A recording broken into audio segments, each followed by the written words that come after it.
السلام علیکم، یہ ریڈیو پاکستان ہے۔ ترنم حامد سے خبریں سنیے۔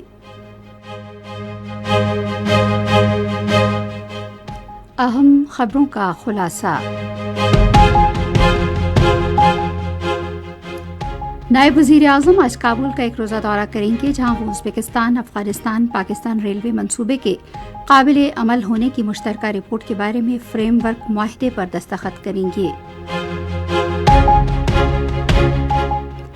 پاکستان اور برطانیہ کے درمیان ہتھیاروں کے کنٹرول اور عدم پھیلاؤ سے متعلق مذاکرات کا 7واں دور لندن میں منعقد ہوا۔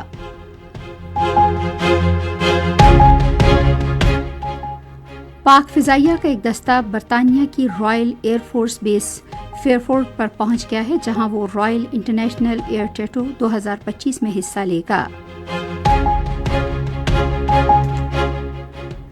اور اسلام آباد اور راولپنڈی سمیت مختلف حصوں میں مونسون کی موسلادھار بارشوں کا سلسلہ جاری ہے۔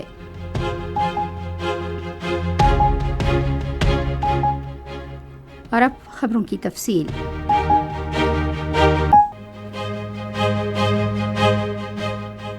نائب وزیر اعظم محمد اسحاق ڈار آج افغانستان کے شہر کابل کا ایک روزہ دورہ کریں گے، جہاں وہ ازبکستان، افغانستان، پاکستان ریلوے منصوبے کے قابل عمل ہونے کی مشترکہ رپورٹ کے بارے میں فریم ورک معاہدے پر دستخط کریں گے۔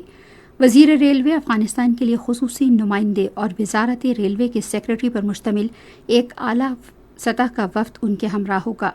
ریلوے منصوبے کا مقصد ازبکستان کو افغانستان کے راستے پر پاکستان سے ملانے کے لیے ریل رابطے کا قیام اور وسط ایشیائی ممالک کے لیے پاکستانی بندرگاہوں تک رسائی میں سہولت فراہم کرنا ہے۔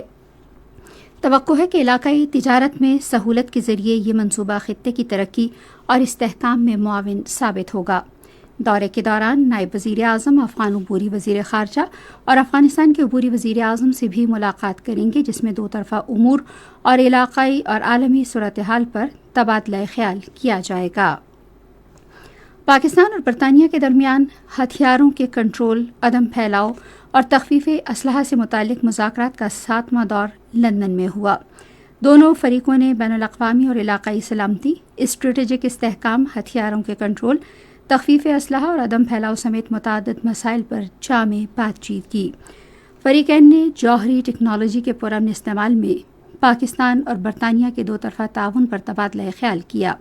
انہوں نے باہمی ہم آہنگی اور تعاون کو فروغ دینے میں باقاعدہ بات چیت کے اہم کردار کو تسلیم کیا۔ ایشیائی ترقیاتی بینک نے پاکستان ڈیجیٹل ایکو سسٹم کے عنوان سے ایک رپورٹ جاری کی ہے، جس میں پاکستان کے ڈیجیٹل منظرنامے کی بہتری میں خصوصی سرمایہ کاری سہولت کونسل کے کلیدی کردار کو اجاگر کیا گیا ہے۔ رپورٹ میں کہا گیا ہے کہ ڈیجیٹل انفراسٹرکچر کی بہتری اور ڈیجیٹل انقلاب کا عمل تیز کرنے کے لیے بیرونی سرمایہ کاری کو فروغ دیا گیا۔ پاک فضائیہ کا ایک دستہ برطانیہ کی رائل ایئر فورس بیس فیئرفورٹ پر پہنچ گیا ہے، جہاں وہ رائل انٹرنیشنل ایئر ٹیٹو 2025 میں حصہ لے گا۔ دستے میں جدید ترین JF-17 تھنڈر بلاک 3 لڑاکا طیارے اور C-130 ہرکولس ٹرانسپورٹ طیارے شامل ہیں۔ ان طیاروں کی رائل انٹرنیشنل ایئر شو میں شرکت پاک فضائیہ کی پیشہ ورانہ مہارت اور اس کی ایویشن انڈسٹری کی جنگی صلاحیت کے مظاہرے کے عزم کی عکاس ہے۔ پاکستان نے کہا ہے کہ ترقی پذیر دنیا کو توانائی کی بڑھتی ہوئی ضروریات پوری کرنے کے لیے فنڈنگ کی ضرورت ہے۔ اقوام متحدہ میں پاکستان کے مستقل مندوب عاصم افتخار احمد نے ایک اعلیٰ سطح کی تقریب میں قومی بیان دیتے ہوئے دنیا پر زور دیا کہ وہ 2030 تک توانائی اور ماحولیاتی اہداف کے حصول کے لیے سالانہ 4.3 ٹریلین امریکی ڈالر سے زائد کی سرمایہ کاری کرے۔ پاکستان نے ایک بار پھر غزہ میں فوری، غیر مشروط اور مستقل جنگ بندی کا مطالبہ کیا ہے۔ غزہ میں انسانی صورتحال پر اقوام متحدہ کی سلامتی کونسل کی بریفنگ میں عالمی ادارے میں پاکستان کے مستقل نمائندے عاصم افتخار احمد نے کہا ہے کہ عالمی برادری اس حوالے سے بلا تاخیر کارروائی کرے۔